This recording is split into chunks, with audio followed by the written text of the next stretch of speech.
Hello, everyone, and welcome to another episode of Sterling Live. My name is Caitlin Brower. I'm Sterling's social media manager, also your host for Sterling Live today and always. So I'm so excited to have a special guest here with us today. He is no stranger to Sterling Live. So today we have Iain Murray, Senior Advisor, Trust and Safety at SterlingBackCheck. And the topic we have for you today is background screening in sport, trends for the coming year. So I know it's November 30th. This is the time where people are looking, they're planning for 2023. They need to see trends. They need to see what's going on. So we've got trends for you today. Don't worry. So Iain, thank you so much for joining me today on Sterling Live. Can you go ahead and introduce yourself to our audience? Sure, sounds good. It's great to be back, Caitlin. I feel like an SNL host back for the third or fourth time, so something must be working. Yes. Yeah. So hey everyone. It's I'm not often accused of being trendy, but we're here to discuss trends today. And I've been with Sterling for a long time. First started back in 2005, and spend most of my time working with our enterprise customers, chatting about trends we're seeing in the industry across different facets, new services, pitfalls to avoid, new trends that are coming on in droves. So looking forward to being here and chatting about what we're seeing of late, and that would be good to adopt heading into 2023. All right. Well, before we get into it, I want to remind our audience that if you are watching live on Facebook, LinkedIn, or YouTube right now, you can comment, you can ask questions for Iain throughout the episode live. You just have to go into the comment section across all three of these platforms. If you send over questions, I will field them over to Iain as I see fit throughout the episode. So let's get into it. So, Iain, we recently went to the Sport Leadership Conference in Ottawa. So I want to look into, the key takeaways and the trends, from that event. So what are some of the challenges facing sport organizations as it pertains to background screening? Sure. Well, I think it's because of COVID. It's been a good couple of years since there's been a chance to really dig in and refresh. A lot of sports were shut down for a significant period of time. They weren't hosting national or international events where they had hundreds of volunteers, maybe thousands of volunteers coming in. So I think it's really a great time to come at this with a fresh lens. From the conference, a lot of the key takeaways that we heard were surrounding the challenges with ID verification, the onset of social media screening. So obviously some things we've talked about in the past, but one of the main points of curiosity was how to make the process easier across the board. So a lot we're asking about integrations with membership management systems and existing pieces of software that they're using today to help keep track of everything. Yeah, so we see that a lot of companies are using these applicant tracking systems and how, trying to integrate them into their background screening process. So with that being said, and what you had just mentioned, can you expand on what you see happening specifically with sport organizations? Sure. So I think they've got a few challenges, right? I mean, depending on where their coaches and their volunteers reside, it may trigger different checks. Many, at least in Canada, have policies that they need to rescreen their coaches and volunteers every year, every 2 or 3 years. And so in the absence of having a nice tool like that they integrate with, it can be a real nightmare to manage your membership. And so, knowing who's moved on, who's due for a check and at what time, that can be made quite difficult. So that's something that I think really helps when you work with a company to manage your membership database. Is you can be on top of all that, and you can automatically, as it pertains to background screening, you can automatically trigger those renewals, see who's coming up on, lapsing with their criminal record check or whatever other screens you might require. So that's one big element, just being on top of your membership, knowing when to trigger those renewals, and then, having them at your fingertips, because as we're learning, there's often different modules. A criminal record check might be one component, social media screening, references, some sort of credential verification, safe sport training. There's a whole host of certificates and credentials that coaches need to share these days. And so it's good to have one central place for all of that. Yeah. So actually, in both of your answers to the first two questions, you brought up social media screening. So I heard that twice. So it clearly that is one of these trends, these hot topics right now. So specifically to sport, with clients, what you heard at the event, kind of what's going on there with social media screening. Yeah, so and I'd love to share some new information that we haven't discussed on previous Sterling Lives. But so some of the takeaways from that show really got into the weeds. It sounds like there's tremendous interest in using that information, but a lot of groups aren't quite sure how to use that information. They know that there might be things out there that are alarming that they need to know about before, especially if you have athletes representing your brand and your country's flag on the world stage. You want to make sure that they're not out there spewing hate or promoting drug use or gambling. A lot of things that are of great concern to the sport community. And so a lot of the questions revolved around that, not, can you do it, but more what is best practice? Like when we get a report back, what would be in it and what actions can we take from that? I think that was the really key piece. And so, we've seen with a few sport organizations that have adopted this over this past year, some interesting questions come up. Like, does it matter if it's user-generated content? So if there's an offensive tweet, does it matter if I posted it or if I just liked it? Is that a compelling difference? Does it matter if it's one or two tweets or if it's 10 or 50 or 100? Does it suggest there's more of a pattern and there's different action that I can take from that? So I think those are some of the main questions we're getting. I think there's a ton of interest again, but it's just about how you make sense of the report and what actions you can take from it. Yeah, I mean, I don't know if it's new information because we talk about social media screening a lot, and those are the questions I feel like we do get most of the time. But the important thing with partnering with someone like Sterling, we do have the answers to a lot of these questions, and as they come in, we can take them and just help your organization understand a little bit more a tool like social media screening and how beneficial it can be for your business. So yeah, for sure. Yeah. Go ahead. No, I was just gonna, bring up too, like alongside, we talked about, a couple big areas. We talked about social screening, applicant tracking systems and that integration.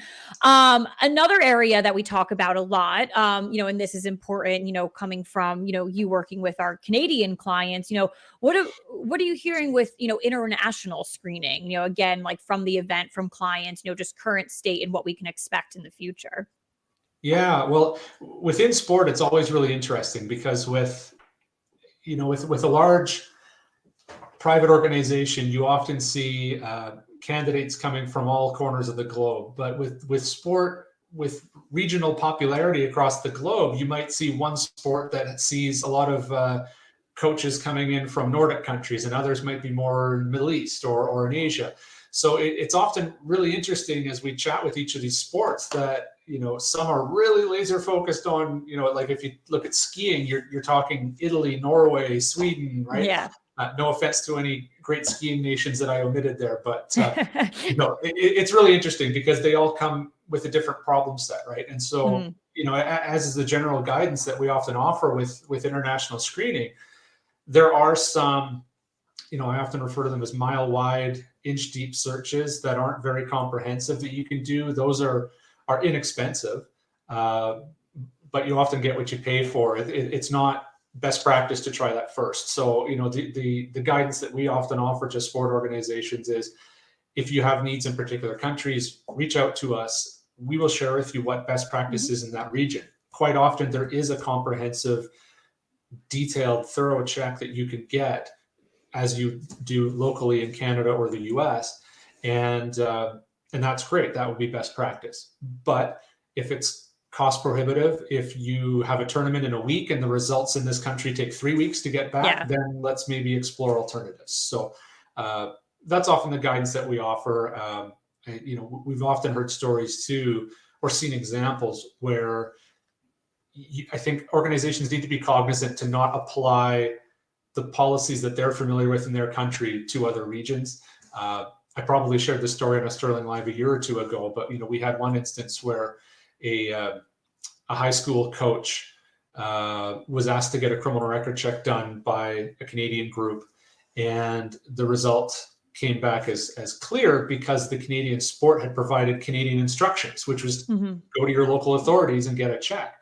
They didn't understand the nuance of how checks are done in the US, where it really matters if you're going to the county level or the state level, and if that's checking every state and county across the country or just that local area. And so what the coach had done is obtained a local check that had no local records, but this person had actually been convicted of having sex with students in another state. And so when you Google the coach and you find that, it's obviously alarming that they presented a clear check, but you've got all this history that you can find with a simple Google search. And so once they engaged with us and had a better understanding of how checks are done in the US, it's a bit different than it's done in Canada. You don't have to drill into each area. It's not as comprehensive nationally as Canada is. That made sense. And then they ran the appropriate check, and then all those red flags that you find on a simple Google search for news articles came back with the candidate's report as well. So that's true of every country around the world. There's different rules on what's reported, as you well know, Caitlin, and many of our listeners likely know as well. Yeah. And again, just kind of, really putting out the importance, of to have a partner like Sterling. I've even seen, we've published some blogs around the idea of global screening and really going into the details, because like you had just signed off on that, with that answer, that every country is different. There are different rules and regulations everywhere. So you have to make sure that you understand, if you are screening in multiple areas, what are the differences? And someone like Sterling can help you understand those differences for sure. For sure. And one other point that I'd love to mention is a question that comes up frequently, which is how long should an applicant reside in a country before it triggers or warrants screening in that country? That's a good question. And I think, obviously a lot of us were maybe born outside of the country we reside in now, or spent significant time in another country. But I think this is especially true for sport organizations where the subject of the search are high performance coaches. And so, let's pick on my native land here of Canada. If I'm a hockey coach, if I'm really good at my role, I might be sought after to help coach teams in, anywhere in the world. And so I might be spending 6 months or 2 years abroad.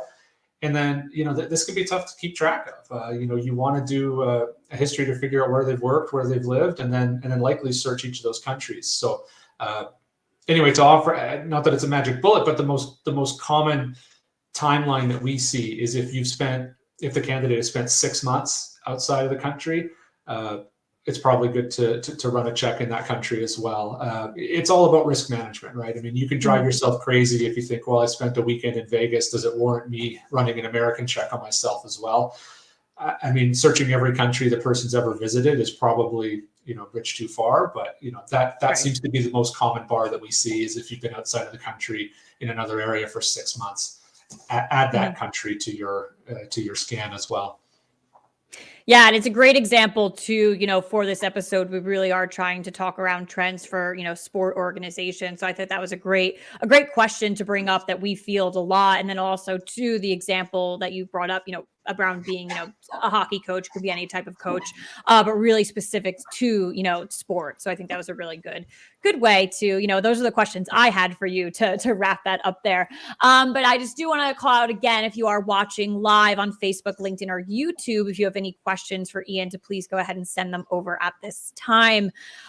So yeah, Iain, this was, short and sweet episode. We got a lot of good trends to share with our audience, but I'm wondering, any final thoughts from you, and then any other key lessons, takeaways from the Sport Leadership Conference that we attended in Ottawa?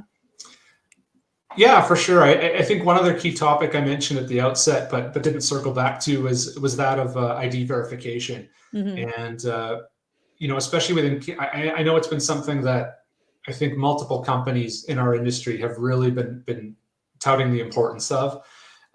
There was a recent article that I just shared on my LinkedIn yesterday, if anybody wants to go check that out. But there's a case in locally here, very local to me, in one of my local health regions, actually, where there's a nurse, a lady that's been posing as a nurse for a long time, that has been bypassing any onboarding standards because there hasn't been proper ID verification that's been done. So this lady has 67 convictions, and she's been posing as a nurse fraudulently for, I think it's 10 years or more.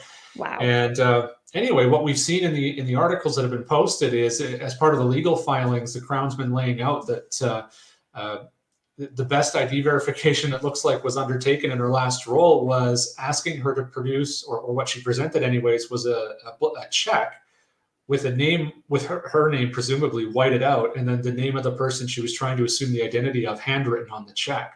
Mm-hmm. And so I know anybody listening is perhaps rolling their eyes at that. I hope, because that's just not sufficient for ID verification. So I think this impacts sport a bit as well. We've heard some interesting examples over time where, obviously I won't mention the sport's name. We had a very curious example where they had a volunteer who had no red flags, like was permitted to volunteer, but wound up getting banned from volunteering at future events because they were trying to, gain access to some private areas and get access to a high-profile athlete.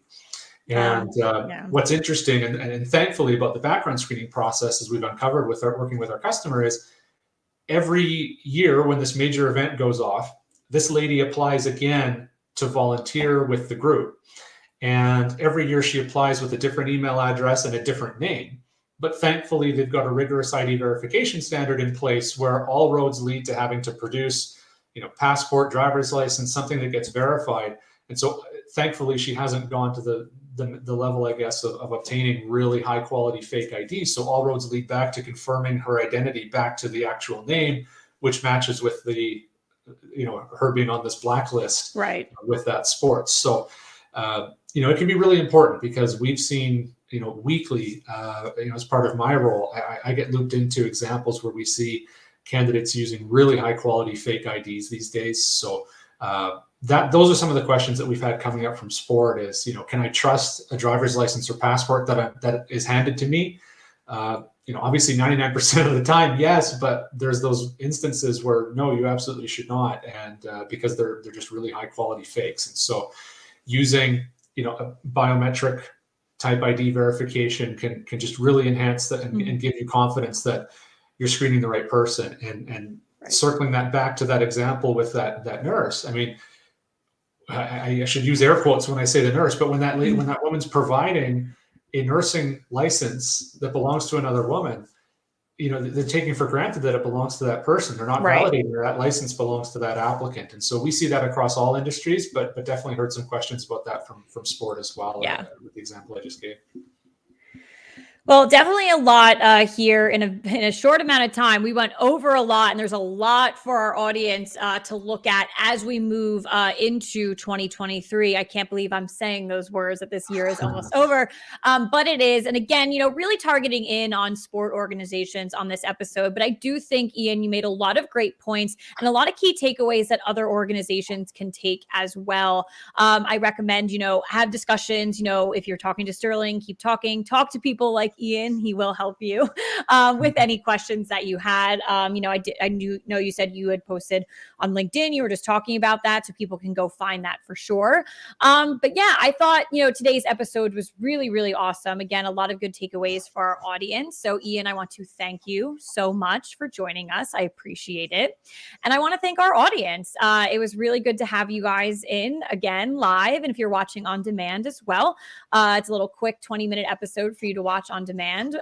Take some notes here because it was good stuff. But yeah, with that being said, I want to thank everyone again. Thank you, Iain, and I will catch everyone on the next episode of Sterling Live. Thanks, Caitlin.